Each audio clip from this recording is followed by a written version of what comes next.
जय हिंद। तो आज की इस वीडियो में मैं आप लोगों को बताने वाला हूं कुछ ऐसी बातों को जो हम अपने मुंह से हर रोज कहते रहते हैं। तो आज मैं आप लोग को बताऊंगा उन बातों को आप अंग्रेजी में कैसे कहेंगे। तो दोस्तों बने रहिए आप लोग इस वीडियो के अंत तक और मैं आप लोग को बताता हूं ऐसी कौन कौन सी बातें हैं जो हम हर रोज कहते हैं और उनको कैसे अंग्रेजी में कहना है, या फिर अगर हिंदी में दिया गया हो तो कैसे उसको अंग्रेजी में ट्रांसलेट करना है। बहुत ही इंपॉर्टेंट होता है दोस्तों। कुछ ऐसी बातों को हम बोलते तो हर रोज हैं लेकिन हमको ध्यान नहीं रहता है कि उनकी अंग्रेजी क्या होती है। तो दोस्तों एक वाक्य जरा पढ़िए, यहाँ पे लिखा गया तुम्हें पढ़ने की जरूरत है। बताइए आप ऐसी बातों को अपने मुंह से कितनी बार कहते होंगे। जरूरी नहीं है या आप यही बात कहते होंगे, लेकिन इसकी जगह पे किसी और बात को रख के आप कहते होंगे, जैसे हमें पढ़ाने की जरूरत है, या फिर हमें पढ़ने की जरूरत है, हमें खेलने की जरूरत है, या फिर हमें खाना खाने की जरूरत है। बताइए ऐसी बातों को आप कितनी बार कहते होंगे, हर रोज कहते होंगे। तो आज मैं आप लोग को बताऊंगा कि इसमें क्या प्रयोग करके आप इसको अंग्रेजी में कन्वर्ट कर सकते हैं, या फिर अंग्रेजी में इस बात को आप कह सकते हैं। तो दोस्तों बने रहिए आप लोग इस वीडियो के अंत तक। और मैं आप लोगों से एक बात कहना चाहूंगा कि दोस्तों अगर हमारे चैनल को अभी तक आपने सब्सक्राइब नहीं किया है तो प्लीज हमारे चैनल को सब्सक्राइब कीजिए। कुछ इसी तरह के इंपॉर्टेंट वाक्यों को कह लीजिए या फिर बातों को जानने के लिए।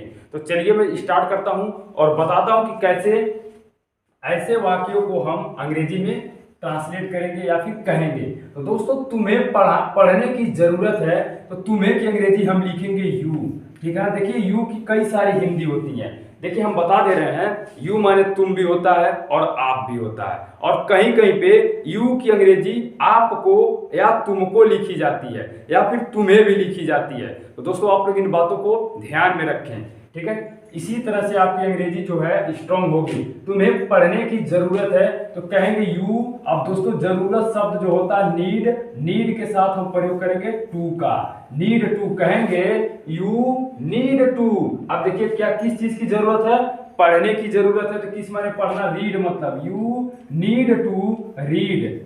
दोस्तों इस तरह से हम बनाएंगे, कहेंगे यू नीड टू रीड। आइए नेक्स्ट वाले को देखते हैं। नेक्स्ट वाला हमारा है हमें पढ़ाने की जरूरत है। तो मैंने आप लोगों से कहा, देखिए वी माने हम या हमारे, और वी मतलब ही होता है हमें। ये ध्यान में रखिए और अपने अंग्रेजी को और ज्यादा स्ट्रॉन्ग यानी कि मजबूत कीजिए।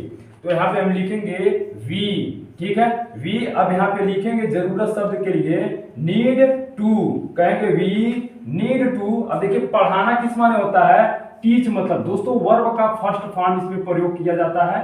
जैसे रीड मतलब पढ़ना, अब टीच मतलब पढ़ाना। तो दोस्तों इसमें वर्ब का हम फर्स्ट फॉर्म प्रयोग करेंगे। नेक्स्ट वाला हमारा है कि उनको टहलने की जरूरत है। तो उनको की अंग्रेजी हम क्या लिखेंगे, दे। देखिए दे मतलब होता है वे या उनको या उनके भी होता है। ठीक है ना, आशा करता हूं आप लोग मेरी बातों को समझ रहे होंगे। तो मैं यहाँ लिखने वाला हूं दे, और दे के साथ देखिए जरूरत शब्द के लिए जैसे यहाँ पे आया है जरूरत है, जरूरत है। देखिए सभी में जरूरत है दोस्तों, सब में है। यानी कि ऐसे वाक्यों को कैसे हम बनाएंगे यही हम देख रहे हैं वीडियो में। दे नीड टू, ठीक है, NEED नीड टू। अब क्या जरूरत है उनको, टहलने की, नीड टू। वाल्क मतलब होता है टहलना, WALK। वाक्य कितने लोग पढ़ते हैं, साइलेंट होता है। ठीक, अब देखिए नेक्स्ट वाला हमारा है आपको दवाई लेने की जरूरत है। ठीक है, आपको किस चीज की जरूरत है, दवाई लेने की जरूरत है। इस बात को अंग्रेजी में कैसे कहेंगे, तो कहेंगे यू। मैंने भी आप लोग को बताया यू की कितनी हिंदी होती है। तो यू नीड टू यानी कि आपको जरूरत है किसकी, मतलब दवाई लेने की। तो यहाँ पे लिखेंगे take, TAKE, take the medicine, take the medicine. आशा करता हूं कि आप लोग जरूर समझ रहे होंगे दोस्तों कि ऐसे वाक्यों को बड़े आसानी से कैसे अंग्रेजी में ट्रांसलेट करना है या फिर अंग्रेजी में उस बात को कहना है। बच्चों को घर जाने की जरूरत है। ठीक है ना, तो सबसे पहले बच्चों की अंग्रेजी हम लिखेंगे चिल्ड्रेन। ठीक है ना, children, children need to, need to.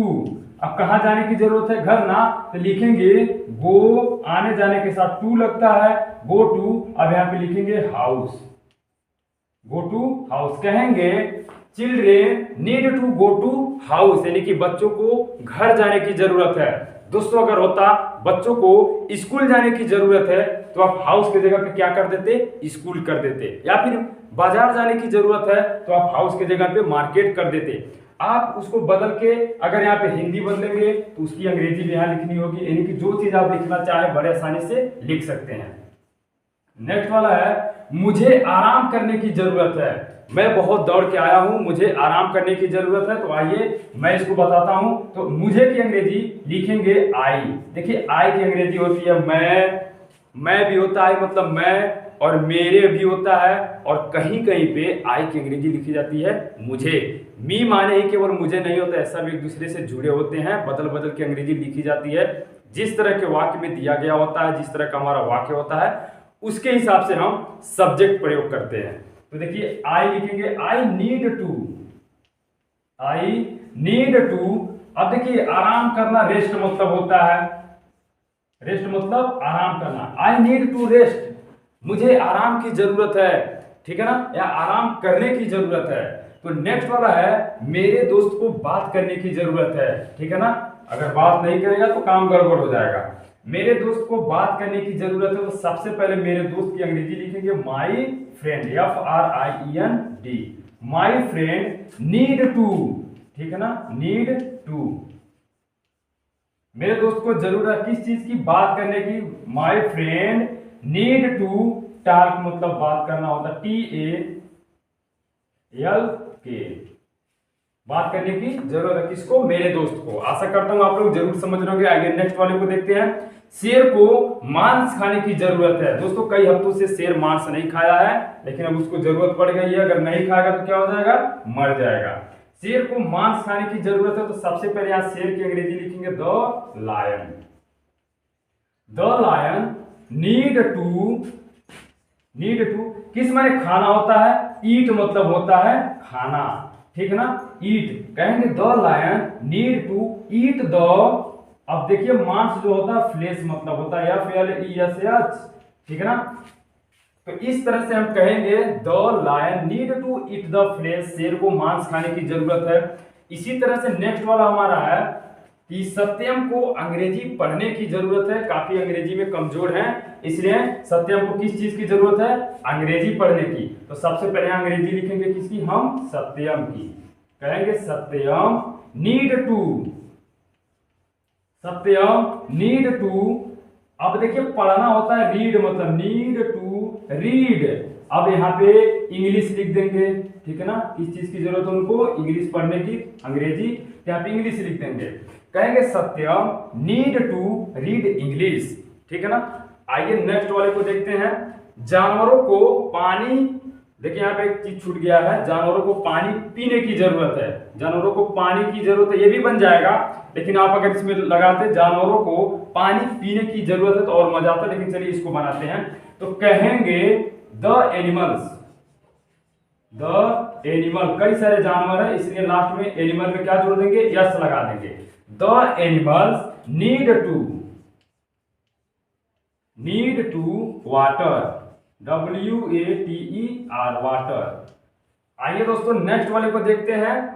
उसे कार्य करने की जरूरत है, कार्य नहीं करता है, काफी वीक हो गया है, कमजोर हो गया है। अगर कार्य करता तो उसकी बॉडी जो है वर्क करती तो एक्टिव रहता हमेशा। उसे कार्य करने की जरूरत है, तो सबसे पहले उसी की अंग्रेजी देखिए। अब एक चीज समझिए, ही मतलब होता है उसे, और ही मतलब होता है वह, ही मतलब होता है उसको भी। दोस्तों इस बात को समझिए और अपने अंग्रेजी को और ज्यादा मजबूत कीजिए। ये सारी चीज एक किताब में आपको नहीं मिल सकता है, ठीक है ना। ऐसे वाक्यों को अगर आप पढ़ेंगे तो बड़े आसानी से समझ जाएंगे। आइए नेक्स्ट वाले को देखते हैं। उसे कार्य करने की जरूरत है, उसे की अंग्रेजी लिखेंगे ही। अब एक चीज और ध्यान से समझने वाली बात है, इंग्लिश देखिए किसी रूल पे आधारित नहीं होता है। यहाँ पे दिया गया उसे कार्य करने की जरूरत है, यहाँ पे पता नहीं चल रहा है मेल की बात हो रही है या फीमेल की बात हो रही है। तो यहाँ पे ही या सी दोनों में से किसी को बड़े आसानी से आप लिख सकते हैं। तो कहेंगे he need to, she need to भी लिख सकते हैं, ही नीड टू। अब देखिए क्या करने की जरूरत है, कार्य करना ना, तो यहाँ पे डू वर्क लिखेंगे, WORK। तो दोस्तों आशा करता हूं कि आप लोग ऐसे वाक्यों को अब बड़े आसानी से अंग्रेजी में बना भी लेंगे अगर हिंदी में दिया जाता है, या फिर उसको अंग्रेजी में कह लेंगे ऐसे बातों को अगर अंग्रेजी में कहना हो तो दोस्तों बताइए आप लोग को ये वीडियो कैसा लगा। आशा करता हूं कि आपको ये वीडियो जरूर पसंद आई होगी। अगर वीडियो पसंद आई हो तो हमारे वीडियो को लाइक कीजिए, अपने दोस्तों के पास शेयर करिए। अगर हमारे चैनल को अभी तक आपने सब्सक्राइब नहीं किया है तो प्लीज सब्सक्राइब नाउ और सानी की पाठशाला। दोस्तों कुछ इसी तरह के मोस्ट इंपोर्टेंट वाक्यों को जानने के लिए जो हम हर रोज अपने मुंह से कहते रहते हैं। तो दोस्तों मिलते हैं नेक्स्ट वाले वीडियो में कुछ इसी तरह के महत्वपूर्ण वाक्यों को लेके। तब तक के लिए अनुमति चाहता हूं। जय हिंद, जय भारत।